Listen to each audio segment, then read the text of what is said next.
Okay, I think we're live. Hello, everyone. It is my pleasure to welcome everyone to this session of the Paris Peace Forum.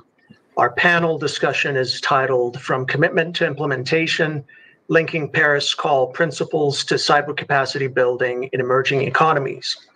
Our discussion today will focus on key developments in Africa with some valuable perspectives regarding similar issues and trends from the Asean region. My name is Robert Kaihura. I'm an attorney with the international law firm of Covington and Burling, resident in our Johannesburg, South Africa office, where I lead our public policy and technology practice areas in Africa. The onset of COVID-19 has dramatically accelerated our transition to the virtual realm and compressed the timelines for governments, civil society, and the private sector to come together and agree on a shared vision and a framework of guiding principles that ensure a more collaborative, secure, and peaceful world. The pandemic has upended millions of lives. It is devastating already vulnerable economies and communities around the globe. And it is in this global climate that leading law enforcement agencies are reporting alarming rates of cyber attacks at major corporations, governments, and particularly the critical medical and other organizations vital in the fight against the coronavirus. Obviously, governments and the tech industry have a very unique and leading role in defending cyberspace from growing threats. But this discussion builds on a basic proposition that since cyberspace is an inherently shared domain, it will require all of us to come together to first understand and then promote stability, security, and resilience in the online world. We have an outstanding panel of experts representing government, civil society, and the private sector for what I expect will be a very enlightening discussion about the significance of the Paris Call for trust and security in cyberspace, principles, and examples of cyber capacity building and the opportunities and challenges ahead. So to kick off our discussion, it is my pleasure to invite Ambassador Casper Kling, Vice President of European Government Affairs with Microsoft, to share some remarks on how the Paris Call relates to Africa and why it's important to get more shareholders from Africa to participate in and support this important global initiative. Casper has the very unique distinction of being the world's first ambassador to the tech industry in 2017, after Denmark became the first nation to create a diplomatic post to the Silicon Valley. In his current role, Casper serves as tech, or I should say digital diplomat, focused on strengthening Microsoft's relationship with the EU government, policymakers, and institutions. Casper, over to you, please. Well, thanks very much, Robert, and great to be with you. And thanks for guiding us from South Africa. And I actually wanted to begin by telling a little story from a visit I had to Ghana less than a year ago when we were meeting with a number of different ministers, including a discussion with the Minister for Communications that I recall very clearly, because she was very blunt with all of us, saying we have a desperate need for more investments in digitalization. We need to make sure that we invest in broadband so our population will become able to go online. And we want external investments to help us with that. But she was also very blunt in saying that the flip side of the coin, which is of course part of what we're discussing today, namely increasing defensive mechanisms, defense against cybersecurity attacks, was an area where there was perhaps an even greater need for external assistance and help in investments. And I think that sort of, in my view, is a very nice introduction to the discussion that we're having today with a bunch of much more smart people than I am. Looking forward to listening to other colleagues on the panel here. But I do think that we are now celebrating the anniversary, the 2-year anniversary of the Paris Call, the Paris Peace Forum, such an important international event bringing together different stakeholders discussing cybersecurity issues. And what better opportunity to this year actually focus a lot more on emerging economies, developing economies around the world. But needless to say, being a European, I think it's quite natural for us to look a little bit south towards the continent of Africa for this discussion. When you look at the Paris Call, I think there is room for improvement, if you like. out of the more than 1,000 signatories, we only have 100 from Africa. And I think also when you dive a little bit into national cybersecurity strategies, whether you look at the establishment of certs over Africa, whether you look at data protection laws, the countries of the African Union are a little bit behind compared to other parts of the world. And I think we need to focus on that. And I would actually also say, as you mentioned in your own introduction, Robert, that COVID-19 to some extent is a catalyst that are enforcing the necessity both for us to invest in digital technologies because of the dependency we have for those technologies as we fight the global pandemic, but also making sure that we don't forget the vulnerabilities that unfortunately are part of the equation, or rather the flip side of the coin here. It is a global issue. We quite often talk about some of the more famous attacks in Europe or in the US, but I was looking a bit at some of the numbers for Africa. And if we go back to 2017, I think there is an assessment that the African economy suffered more than $3.5 billion because of cyber attacks. I don't think we have numbers that are more recent than that, but I'm willing to do a sweepstake with all of you on the panel to say that that number is probably higher today than it was back in 2017. And I think that shows why it is that we need to focus on it. But when we look at the investments in digital infrastructure, I think the countries of the African Union are spending on average 1.1% of the GDP compared to globally 3.5% in those investments. So I think there is a necessity for all of us to focus on how we can support in this case, Africa in making the investments and also making sure that we mitigate the risks that are part of this. I'm absolutely delighted that I know that France, as part of the Paris Call, is now going to create a working group on emerging economies. And I think that's sort of a natural step 2 years in, also in the Paris Call, that we now begin focusing not only bringing together a multi-stakeholder forum with the private sector, civil society, and governments and international organizations, but we also begin focusing on countries that are as vulnerable as everybody else. So I just wanted to call out, and acknowledge the decision that France took in this area. But we also have a responsibility, and again, I represent Microsoft, and we will continue to make sure that we invest. We have data centers all over the world, including in Africa, but we also have programs, Microsoft for Africa, that will increase our focus and attention to the African economies. But we also will continue, which is of course part of the Paris Peace Forum and the Paris Call, to do a lot more on norms. There are efforts ongoing in the United Nations, 2 different working groups that will be part of the discussions over the next couple of days here in Paris. But I think the next step that we need to focus on is also capacity building. So basically implementing and operationalizing our efforts in mitigating the threat from cybersecurity. And one thing that I'm absolutely delighted to announce today, not only because Chris is on the panel, and I've known Chris for years, is that we're actually going to now launch a joint initiative together with the Global Forum for Cyber Expertise, focusing specifically on Africa. What we're going to try and do with this program is really unify the different capacity building efforts around cybersecurity, putting dedicated resources into Africa, working together with stakeholders across Africa. I think it's a pretty important step, and I'm sure Chris will say a lot more about that in his intervention, but it's a big thing for us in Microsoft.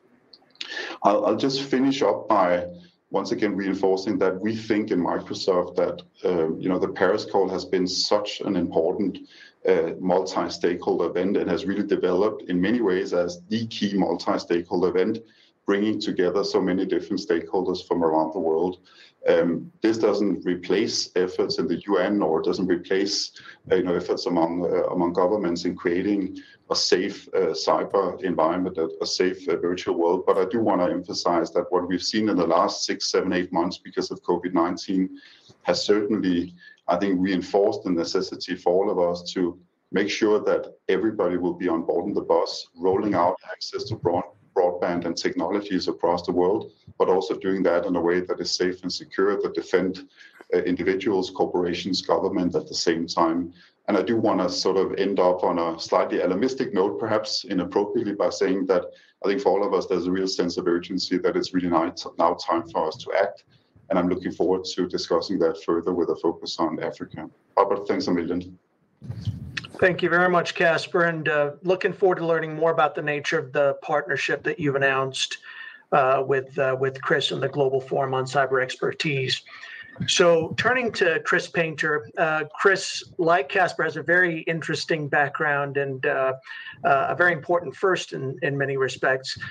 So Chris, you started your career as a federal prosecutor litigating high-profile cybercrime cases, and you took on several roles in the U.S. government, serving at the Department of Justice, at the FBI, and most recently at the White House.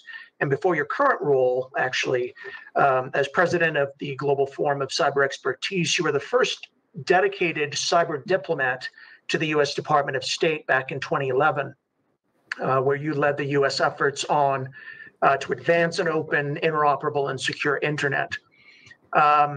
One of the questions I have for you is, in addition to the remarks that you'll share to sort of expound on the nature of the partnership with Microsoft that Casper just announced, I think our audience would really appreciate your thoughts on the key elements of cyber capacity building. I mean, what does that practically, so what does it entail? What does it look like? And I think a second related question is, I'm particularly interested in your thoughts in relation to the shift around the perception of cybersecurity being just an exclusively technical issue and more of a public policy issue going forward. What role does the GFC play in providing key content and resources with respect to cybersecurity as well as capacity building to all who opt in and collaborate with you? Thanks, and I'm very happy to be here with this august panel and this great conference. I'm sorry I'm not in Paris this year as I've been in the past years, but very much welcome having this session. I'd say a few things. First of all, let me just follow on from Casper on how much we appreciate this partnership with Microsoft on this Africa project. And we have a couple of dedicated Africa projects, one with the Gates Foundation, one with Microsoft, that I think are work together. And really what the Microsoft one does is help us, as Casper said, coordinate a lot of these efforts in Africa, have dedicated people as part of our secretariat to follow this. This is critically important because as I look at all the different areas of the world who need cyber capacity building, and there are several, I mean, Asean, the OAS countries and others, Africa really is a core priority for us, and I'll talk more about that in a moment. As you said, it's good to have Casper and I on this because he was the first dedicated diplomat to Silicon Valley, and I was the first dedicated cyber diplomat in the world. And now there are 40 of them, and some of them have mixed responsibilities. They're doing them both, which is great. And I did a little bit both myself because what that does is it really makes this issue not just a technical issue, but more of a policy issue. And I think that's very important, not just for capacity building, but for the Paris call and how we're looking at these issues. I mean, for too long, and I've been doing cyber for about 28 years now, you would go and talk to a minister or a CEO of a company about cyber, and their eyes would roll back in the back of their heads, and they'd say, that's a technical issue, you guys go deal with that. But you don't have to be a coder to understand the national security importance, the economic importance, the human rights importance, and ultimately the foreign policy importance of these issues. And we really do need to treat them as core policy issues in our governments at the highest level. And I think it's hard for us to make progress on norms. It's hard for us to make progress on stability. It's hard for us to make progress even on capacity building if these issues are not embraced as national level priorities and international priorities around the world. And that's something I very much feel strongly about. The GFC and others are trying to push for that because I think that's foundational to many other things.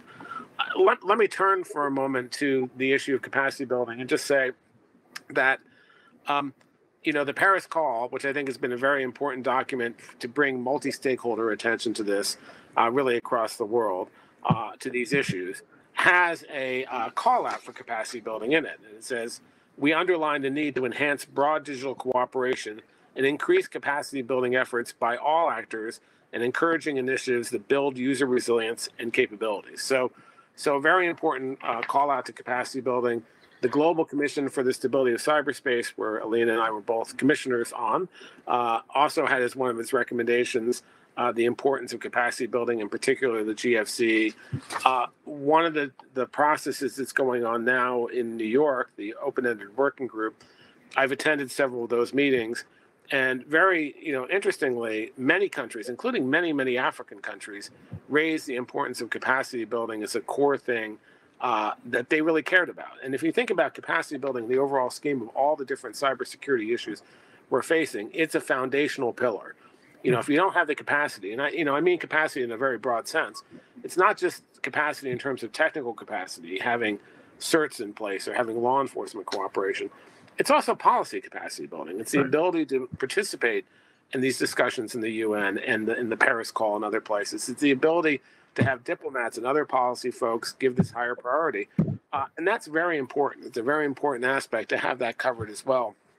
And so it really is foundational to everything else we're doing. And even though there are certain debates among different folks in the UN and other places about various issues, I think most people agree that capacity building really is this important foundational element. So that leads me to how this has been implemented. And I'd say that even when I was back at the Department of State, when I first started my office back in 2011, one of the core things that we focused on was this issue of cyber capacity building. In fact, within the first couple of months that my office was created, we did our first capacity building initiative regionally in Africa, held it in Nairobi for the West African countries. And that was really important, and we did a lot more with that. We've worked very closely with the AU, and we continue to work with them and as part of the GFC. The GFC, the Global Forum on Cyber Expertise, was founded in recognition of the fact that A, capacity building was incredibly important, and B, there was no global coordination on this issue. The resources are not very great in this area, unfortunately. We really do rely on the generosity of Microsoft and the Gates Foundation and others to help us on these issues, and Hewlett and others. But still, the pot of money and funds are fairly small. We haven't treated this as an overall issue of the development agenda, which it needs to be, which I think there are more resources there, because again, it's foundational to countries. I agree with Casper that COVID has exposed that countries, especially developing economies, are very dependent on these digital technologies, even more so in a crisis like this. And we've seen attacks that go after these digital technologies, so cybersecurity is an important part of what they need to do. But what was happening is, as I used to joke when I was at the State Department, the same two people in some country were trained by 10 different countries and three different companies, rather than actually figuring out what's the most effective use of our resources, how do we bring people together.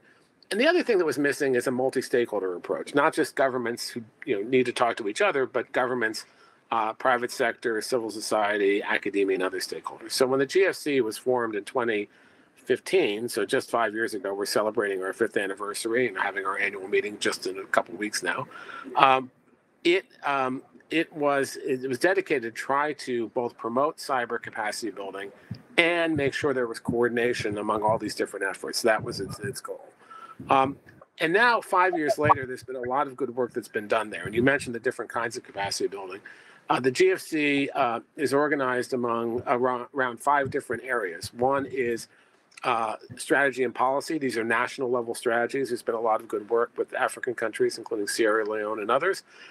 There has been, there's a working group on, I should say that strategy and policy group has both the national strategies, but also diplomacy, norms, and confidence building measures, which is an important aspect, preparing countries to deal with that. There's a working group on incident response, including building certs, et cetera. There's a working group on cybercrime or combating cybercrime. There's a working group on awareness and education and skills. And then there's a working group on standards. So you have a broad sweep of different areas. And then we have pillars of activity. One is we have a global portal called the Civil Portal, where we try to aggregate all these best practices and everything from all over the world. We have a global research agenda, which was recently launched. And then perhaps the most important thing is the matchmaker function. As countries say they need help, particularly in Africa, matching those countries with the resources that are out there and making sure, whether they be from the private sector or other governments, that they have the help they need. And so that matchmaker function is critically important and core to the GFC, and is, I think, core as we go forward in this, because again, resources are still scarce and countries really need this help. I said the other aspect that's somewhat different is this multi-stakeholder approach, and we have about 130 members and partners, many of whom are governments, but many of whom are private sector, like Microsoft, which was a founding member, civil society, education, and academic institutions. That's been very important for the vitality of the group. And we had our annual meeting last year in Africa at the AUC headquarters. And so we, again, really prioritize Africa. So there's been a lot done. I think there's much more to be done. As to go back to the two initiatives, as I said, the Microsoft one, which we really are happy that we were able to announce today, will really help us achieve this, will help us work in coordinating these various efforts and figuring out what's out there. The Gates Foundation will allow us to build a community of cyber security experts in Africa and really evaluate the needs of different countries and support those communities. So those two efforts, plus our already focus on this area, are going to be really critically important going forward. And as I say, I really think capacity building is the underlying foundation to all the issues we're discussing in cyberspace, including the stability issues. It's a core part of the Paris call, and I really ask everyone who can to support it. I should just say our website address is www.dgfc.org, and we have lots of information about us there. But with that, let me wrap up for now, and just welcome further discussion on these issues. Thanks. That's great. Thank you so much, Chris. Maybe a couple of quick clarifying questions, just from a practical perspective. So what does it take to join the organization? And secondly, go ahead, please answer that one. Yeah, so we like I said, we have many countries who joined as companies and industry members who are members. We also have partners. It's not too difficult to join. You can get on the website. You can get in touch with the Secretariat. And we're welcoming new organizations. We've talked to a number of them. We like that broad base. That helps all of us. We welcome participation, active participation. That's always important. But the information is there, and happy if anyone has an interest in that. If you want to contact us through the information, the contact information on the webpage, be more than happy to get back to you. But it sounds like the basic criteria is anybody who's interested in cyber in capacity building as well as cybersecurity generally should look into it. And then the second question we're happy to have people look at it. I think we're looking for institutional partners mostly, but individuals can have a role too. Right. And then the second question I was wondering about, it sounds like in terms of the types of capacity building, where do the technical, is there a technical component here, or is it mostly on the policy side and the structural issues, or how does that play out? So it's both. There's a focus on some of the policy issues, like on cybercrime and other issues, but when you're talking about skills and other issues, one of the other companies, Microsoft, I said, it's a founding member. Palo Alto Networks is another member who's been working on the skills group to organize or to help coordinate a lot of different things that are out there and just make people aware of it. There's so many different capacity building efforts out there that people who need these capacity building efforts aren't even aware of. So, and a lot of that can be technical as well. So it's a mixture. It's a bit, it's both the policy and the technical. It's not trying to duplicate what others are doing. It's trying to act as a router or pointer to the things that are there. Okay, that's great. Thank you very much, Chris. So moving on to our third contributor here is Didier Murimpura. Didier, thank you so much for joining us. You bring a very unique perspective on the question of cyber capacity building in Africa. You started your career as an academic with a focus on computer science and software engineering at the National University of Rwanda before transitioning to public service in 2010. And over the past decade, you've had some very interesting roles. You helped lead the creation of the Rwanda Computer Security Incident Response Team. You've helped develop the Rwanda National Cybersecurity Awareness Program. You've helped lead cybersecurity strategy and policy development at the Ministry of Youth and ICT. And you currently serve on the board, or as chairs of the board, of the Irembo National Platform, which is a platform designed to facilitate government to business and government to citizen e-services.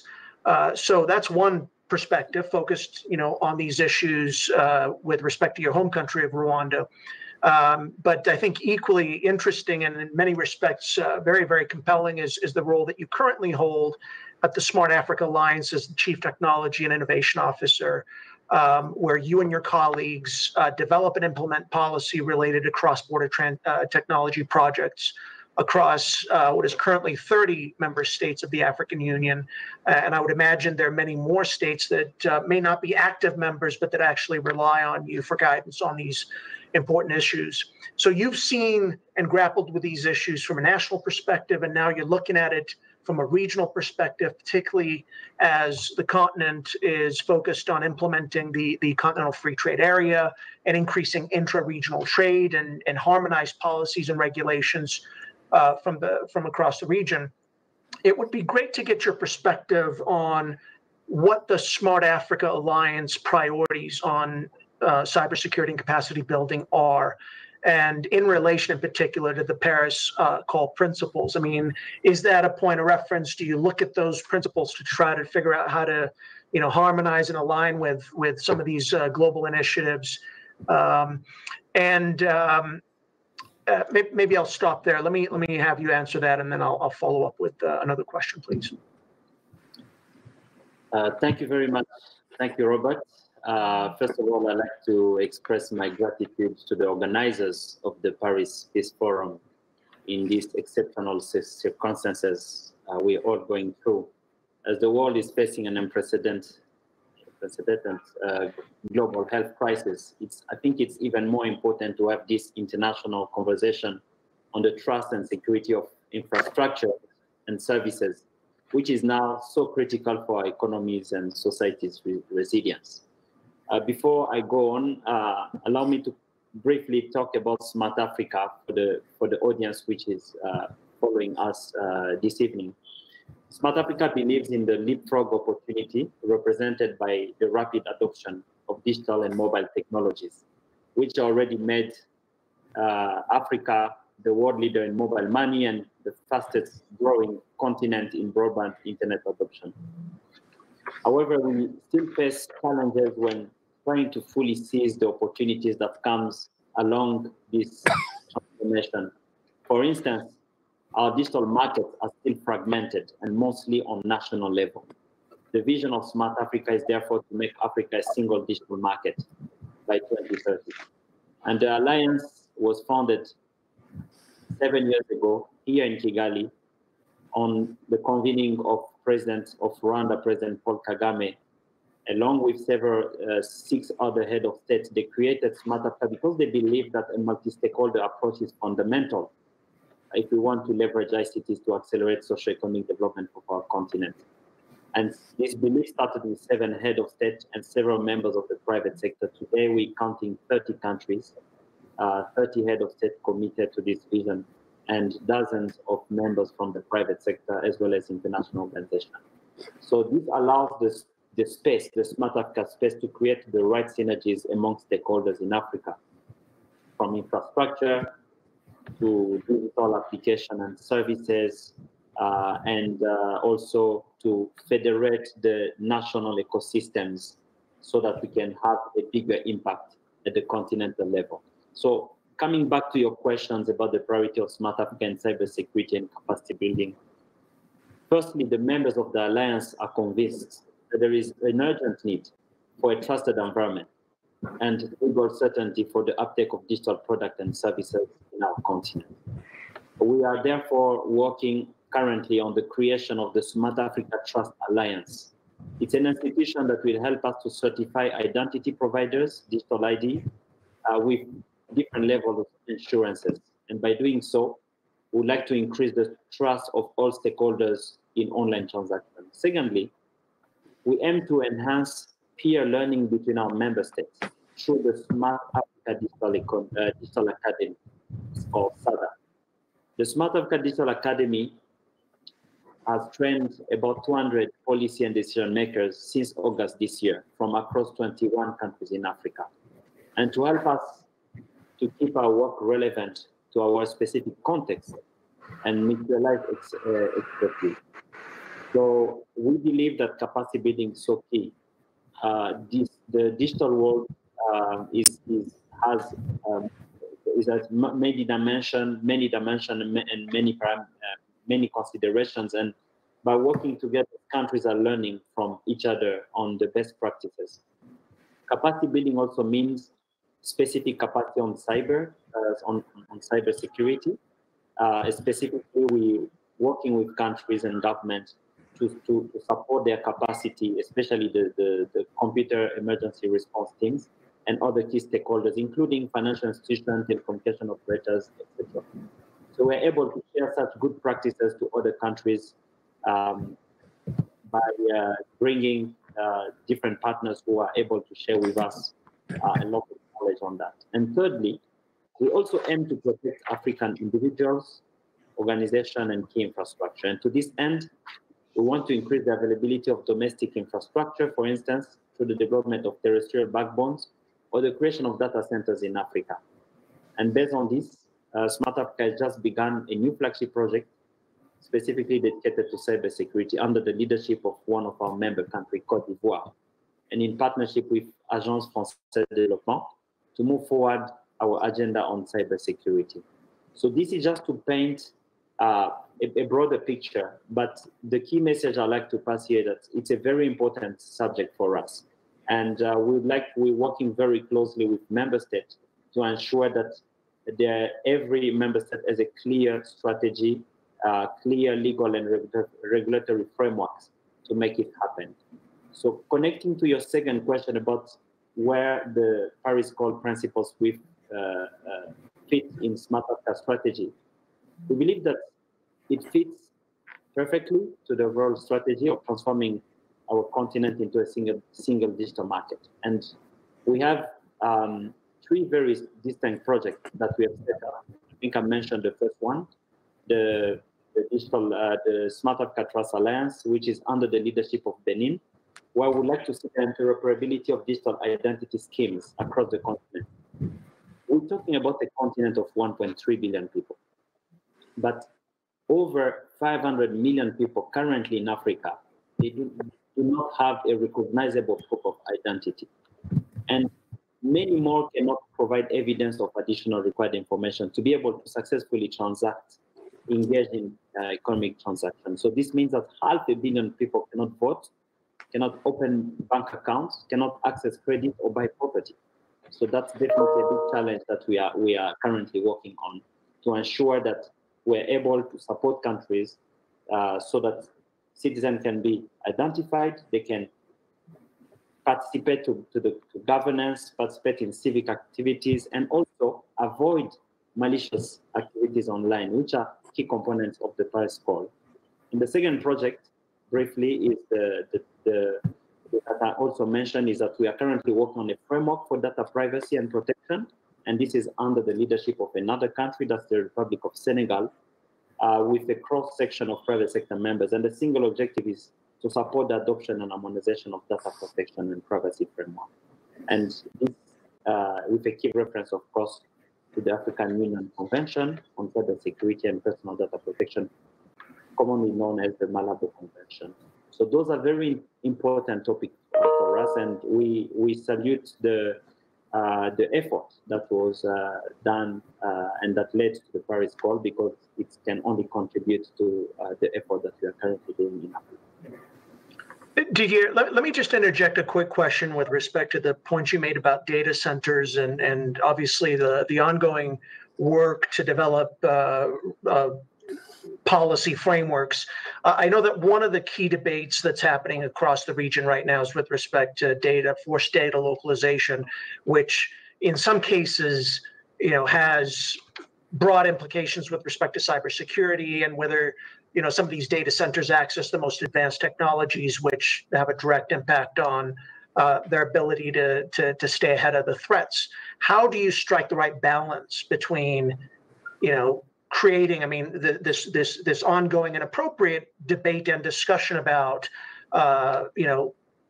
protecting African data or keeping African data in particular markets onshore versus the free flow of data and access to the most advanced technologies offered by the public cloud, et cetera. What does that discussion look like at the Smart Africa Alliance? It's a timely discussion, and it's an important discussion. I'd like, first of all, to paint a bit the context. Currently, there is only 1% of data center capacity globally that is currently sitting in Africa. That means 99% is currently sitting in the US, in Europe, and in Asia.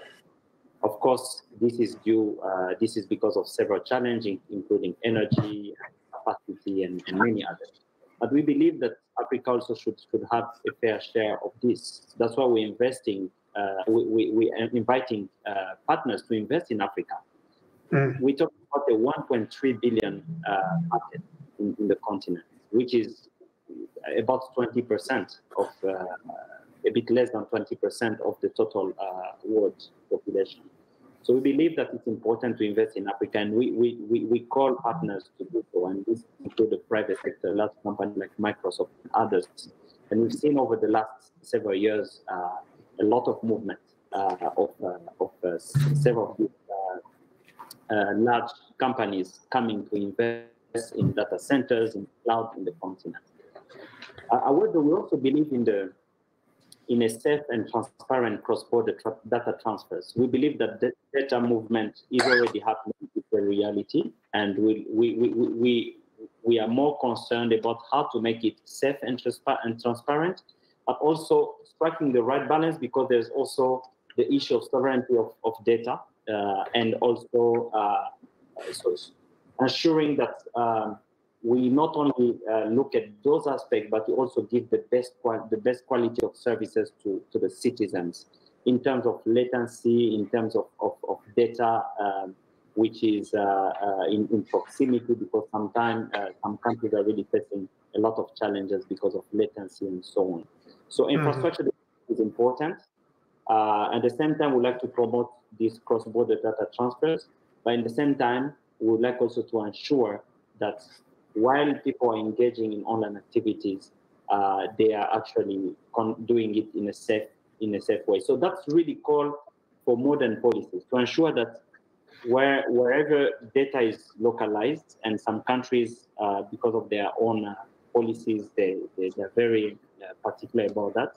They need to be done in a way that doesn't create silos.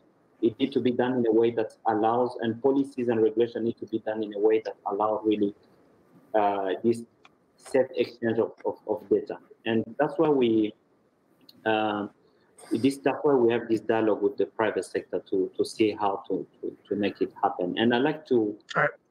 Let me jump in. We'll come back to that topic. I think in the interest of time, I'd like to get to Dr. Alina here and get her perspective on some of these issues, and we'll circle back on that particular point. So turning to Dr. Alina Noor, Alina, you serve as Director of Political Security Affairs and the Deputy Director of the Washington, D.C. office of the Asia Society Policy Institute, where you focus on security developments in Southeast Asia, global governance issues, technology, and preventing and countering violent extremism. You've served as the Secretary to the Council for Security Cooperation in the Asia Pacific, and as a member of the Global Commission on Stability of Cyberspace, and with the United Nations Office of Disarmament Affairs roster of experts supporting efforts to build member states on cyber-related capacity issues. So really great insight, and you bring a very unique perspective from what's happening out in Asia. And obviously the discussion we're having now focuses very much on the need for, well, first of all, it's all predicated on trust, right? And the growing need to share best practices and coordinate efforts through disclosing capabilities and vulnerabilities, which all require a high level of trust on some fairly delicate and high stakes issues. This is particularly true where we're seeing an increase in state-sponsored attacks across the globe.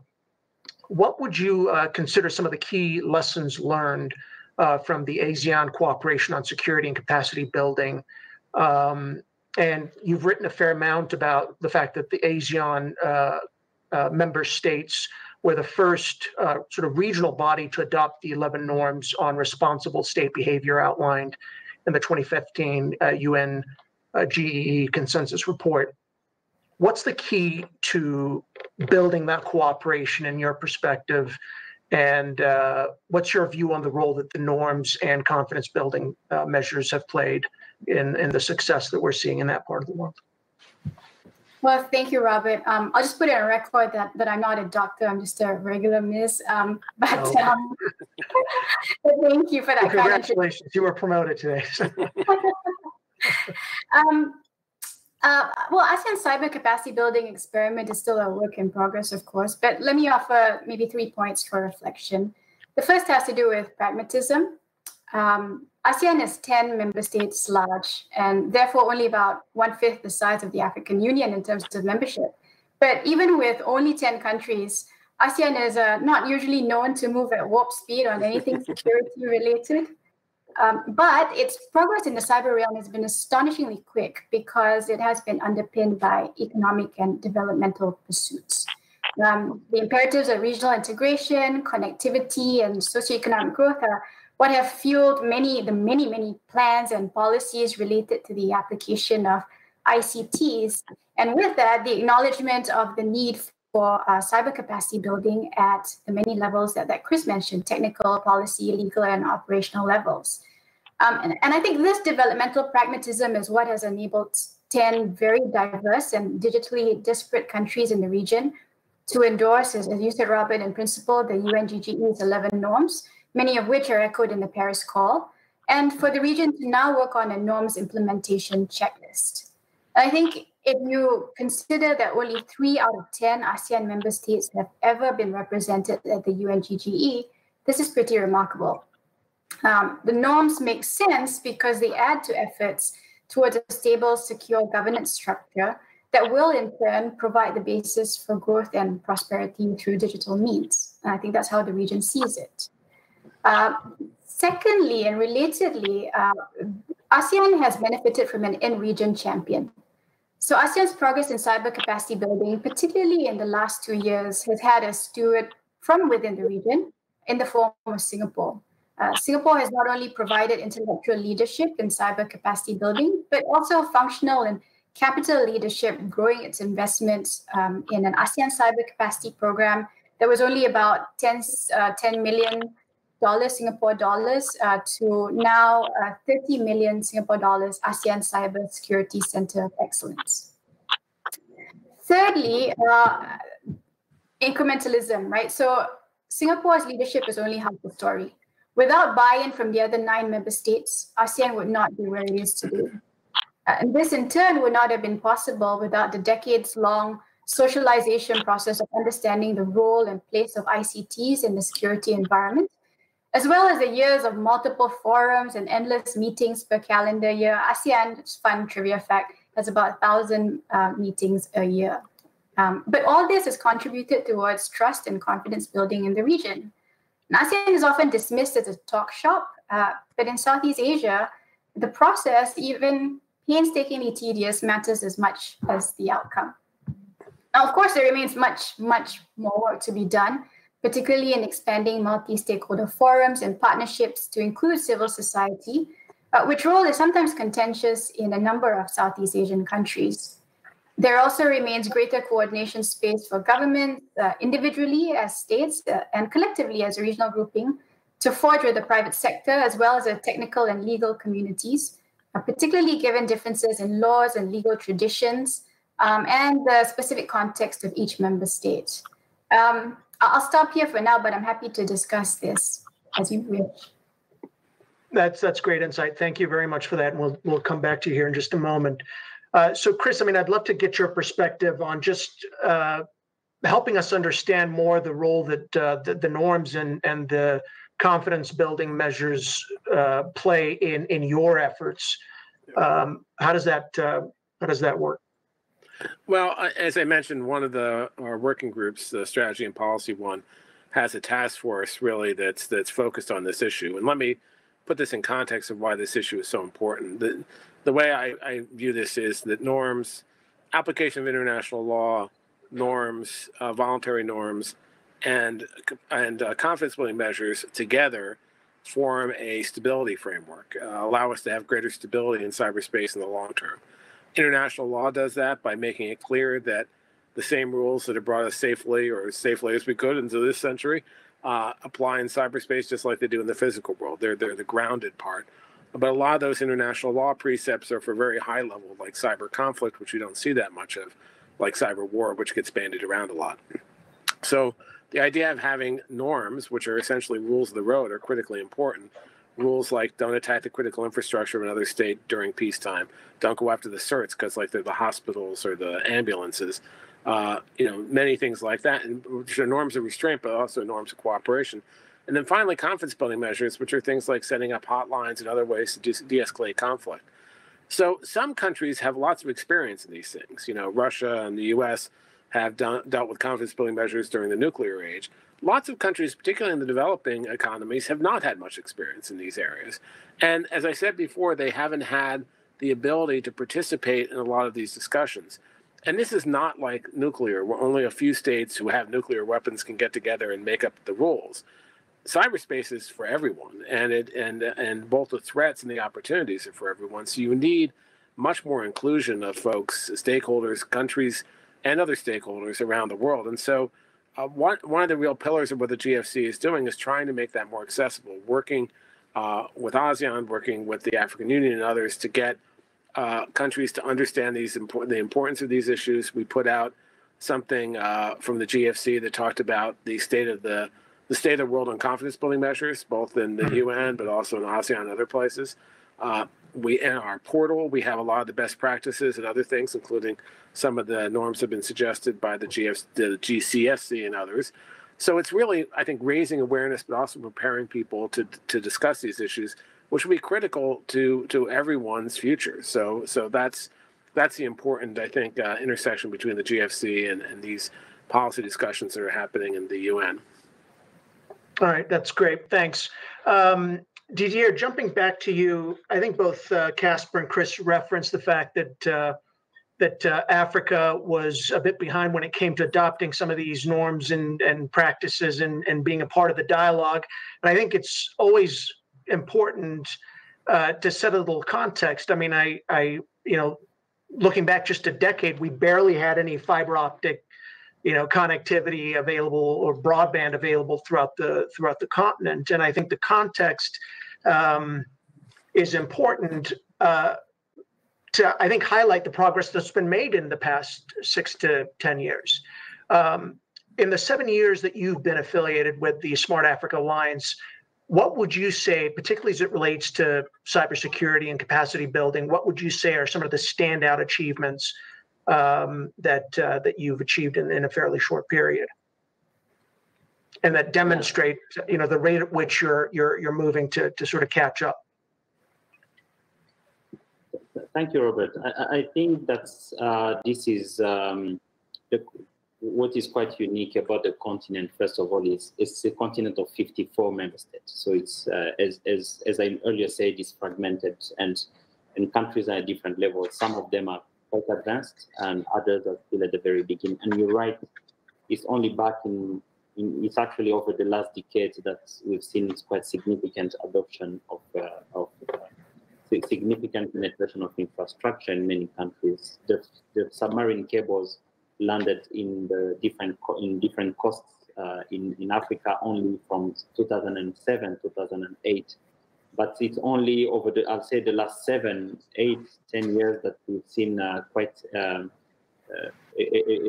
gradual adoption or a gradual broadband penetration across, in different countries. And when you look at the legal and regulatory frameworks of the different countries, you realize that they're really at different levels. And our role really is to, first of all, bring the best practices because countries have the ability, because of proximity, to learn from each other. So we bring different knowledge from different countries. So through the different platforms that we have one platform that brings together ministers of ICT It's called the Council of ICT Ministers of Smart Africa. We also have a Council of African Telecom Regulators. So those two platforms really become platforms for countries to learn from each other and also to adopt the best practices.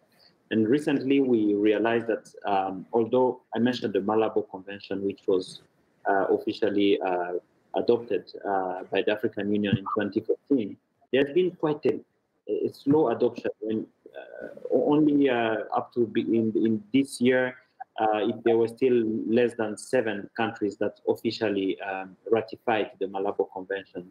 Although over 20 countries have they are in the process. They recognize it, but it's not yet officially ratified by Parliament. So the journey is still long. We still have a lot that needs to be done. And it's even more pressing because more and more people are now coming online. More and more resources are coming online. E-government services and all types of services from the finance, the telecom and others are coming online. So it's a basic need for us. And we're happy to have one country which is leading this initiative. I mentioned Cote d'Ivoire with the full support from Smart Africa so that we can have really a dedicated focus on that. So Didier, just in just a few 15 to 20 seconds, if you would, just in the interest of time, the focus very much seems to be on kind of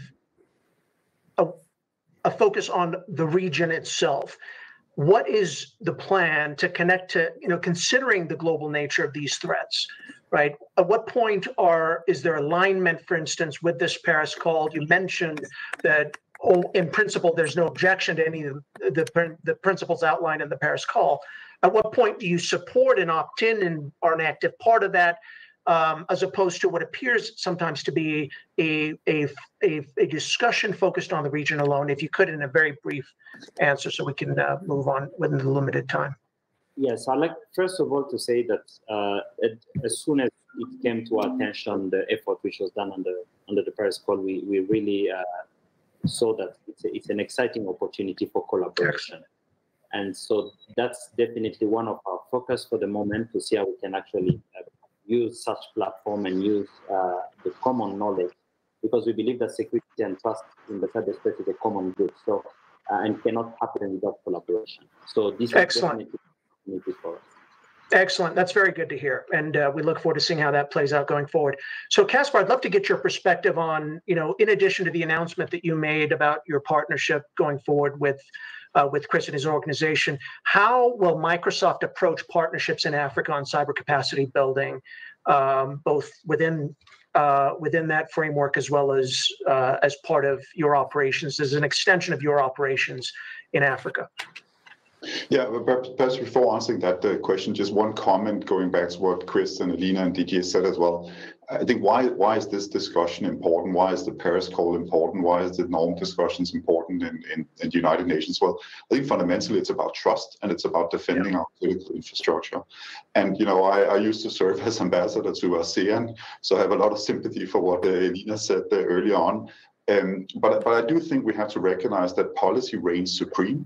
That applies in ASEAN, it applies in the European Union, it applies in the African Union as well. And I don't think we should underestimate the fact that we now have discussions, including at the highest level, focusing on cybersecurity. That was not the case 10, 15 years ago. And unfortunately, a lot of these discussions have been driven forward by titanic moments of significant attacks. I think that certainly applies for Europe.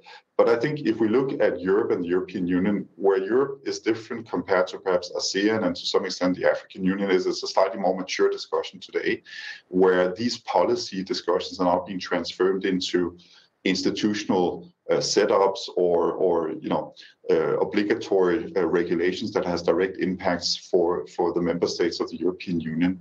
And I think the same will happen in Southeast Asia, the same will happen in Africa. And I just want to sort of emphasize that I think that's a helpful way forward.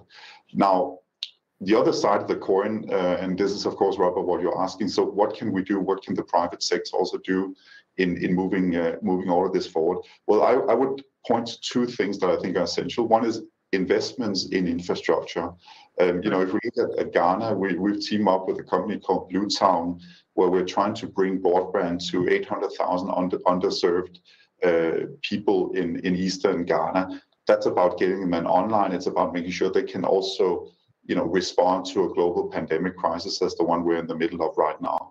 But I would also say skilling in a more broad sense. We've launched a very significant global skilling initiative where we're trying to skill 25 million people across the world in issues that perhaps might not directly be related to cybersecurity, but it is about software development, it's about graphic design, it's about IT help desks.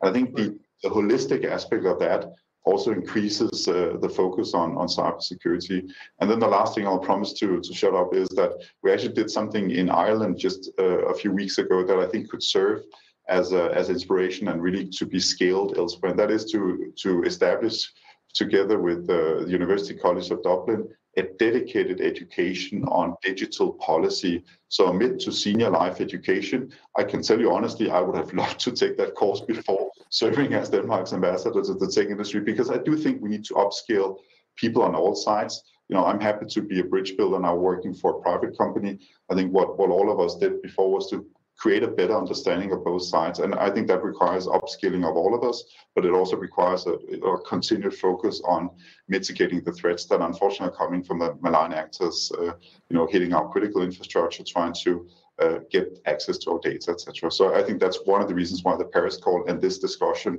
focusing on developing economies is so enormously important. That's great. Thank you, Casper.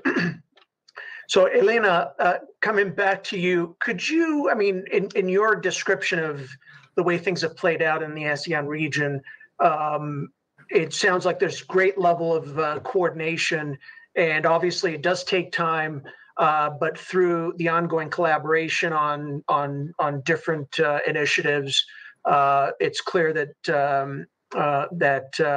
the region is growing stronger. As you look forward, what are some of the maybe 2 or 3 challenges that you see on the horizon that would also obviously apply in Didier's part of the world and certainly other emerging markets? Yeah, I think I'll pick up on Casper's point. I think an immediate challenge for not only ASEAN but other emerging economies is addressing the intellectual and practical gaps between high-level discussions on norms and international law on the one hand, and the on-the-ground realities of securing access to a stable internet in Southeast Asia's case, for the backbone of Southeast Asia's economy, which is small and medium enterprises. Now, SMEs account for somewhere between 89% to 99% of total establishments, and between 52% and 90+% of total employment in all 10 ASEAN member states. So trust and security can only matter if it is bought into and shared among those they ultimately matter to. Secondly, I just say that while there is no shortage of offers of capacity building now, ASEAN and other emerging economies must be clear what it wants from these many offers, especially in this landscape of heightened geotechnological competition. Sometimes priorities, interests, and agendas of those on the demand side may not align neatly with those on the supply side. And it's very important for emerging economies to retain agency in determining what is best for their future, rather than to be nudged or guided by partners who may mean well, but may not otherwise be adequately sensitive of the region's particularities. And I'll just end by saying that I think it'd be very valuable for there to be an exchange of perspectives, not just between mature and emerging economies, but also among emerging economies, and in this case, between the countries of Southeast Asia and Africa. Excellent. Thank you very much. So I'll wrap up with just 3 observations. The first is that cybersecurity is just not a technical issue anymore. It is a policy and political issue, and one that is fundamental to our global development priorities and agenda. Technology will be a defining parameter in international affairs going forward. Secondly, the Global Forum on Cyber Expertise can help accelerate access to modern and leading content, capacity development, and other key resources. And finally, the more that states and other actors from the private sector, civil society, and academia work together on these critical issues, the greater the probability of achieving a more stable, secure, and resilient online world. Elena, Didier, Casper, Crisp, thank you very much for your wonderful insights. And thank you to all who have joined us in this discussion, and wishing you all well, and please stay safe. Thank you very much.